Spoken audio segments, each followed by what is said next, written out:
Man, you just said a lot in that response, but the one thing that really stood out to me was the word trauma, okay? See, I just interviewed a young brother from O Block, his name Big Woney, you know what I'm saying? Shout out, little brother. And look. Shout out, little brother. I've been seeing him doing his interviews. I gotta chop it up with him too. You feel me? I know, so you've been seeing his interviews, you know, and so, you know, you probably been seeing the same comments, you know what I'm saying?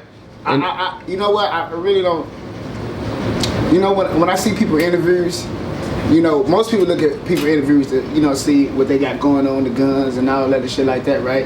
And I get it, because that was me at 17, 18 and all that, right? But when you really see what the bigger vision is, because when I see niggas talking in these interviews, I swear to God, I wish as soon as they leave that bitch, I could be right in their ear. You see what I'm saying? Because I know every emotion a nigga done been through when it comes to these streets. Every one. And I ain't made it this far just by talking. You feel what I'm saying? I had to really move. I had to really stand up. I had to start taking accountability for myself as a man. We could play all our fears and all our blemish on everything else. But at the end of the day, is you gotta get up and battle yourself every fucking day in that mirror. And that's it. Word. The reason why I bring the young brother up is because like I was saying, to me he got a lot of intelligence, you know what I'm saying? But like, he be popping pills, you know what I'm saying? He actually be popping 3 of them at the same time. He say 3 for the BDs, you feel me? And I just be looking like damn, shorty really going through something, like, you know what I'm saying? And like, that's real shit. This the only way he know how to cope, you know? Like, this the only way he feel like he can escape. See, I could relate, because you gotta think about it. Alright, let's just break it. See, this way it get deep, right? See, we only see the out surface of the shit. Community, gangbanging, drugs, all that shit, right? We don't see ain't no fathers in the crib, mama going to work. Like, imagine, like, okay, cool, we break it down. And I know people say this the same old story, right? But this shit is way deeper. You got kids raising kids now. You got grandma's 33. Let that sink in for a second. And I ain't saying ain't nothing wrong with that. Don't get it twisted. But like, it take a village to raise a child.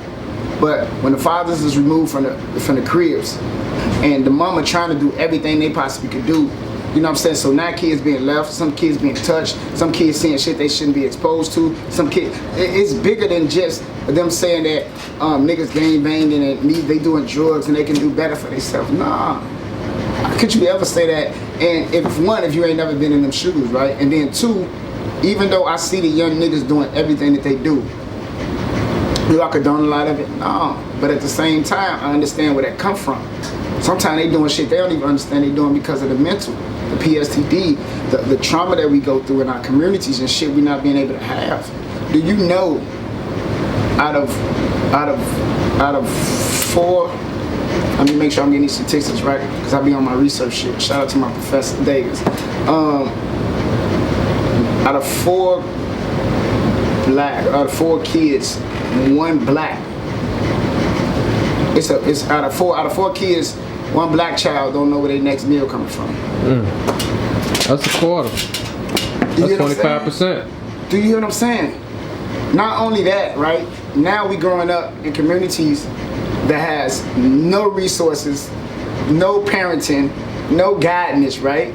The shit they teaching us in school is nothing for us to go back to our communities to help us with at all. It's not even when we get out of school to help us. And then they taking all the history about out of everything that we doing in our schools. See, for me, the worst thing you ever could be and the best thing you ever could be is knowledgeable. And when you think for yourself. See, that's why that's why Martin was so a threat. Because you'll get so high to the white man hate you, but then you get so high to your own people getting to hate you as well. You get what I'm saying? It's like you never could fit in. But the reason why the revolutionary guys did what they did, because they didn't really give a fuck and didn't care. They knew it was a bigger picture. And that's just the way I look at my young niggas that's out here. I remember a point in time, you gotta think about it. These wars and all this shit. I've been behind the scenes, in front of the scenes a lot, trying to stop a lot of shit. I remember, shout out to Wook, one time, he had called me and they was all supposed to meet up, you know, to kind of squash some shit that was really going on in the city.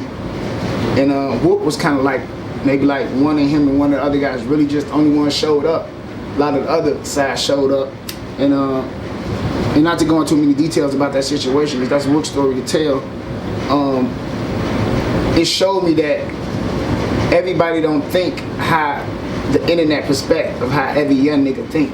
It's just a perspective of how they feel when they see what's going on the internet. People get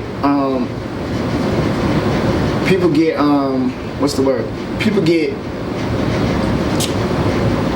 art sometimes mixed up with life. You get what I'm saying? And try to indulge into it. That's what it said. 9 times out of 10, we just kids with stories to tell from the same gutter poverty place from. Whether you in Atlanta, Houston, Miami, Florida, you know what I'm saying, or anywhere, Memphis, it's the same stories we tell it. You get what I'm saying? The same poverty. And we just got to get to a point when that shit gonna change, for we got to realize, because we got the power to do that.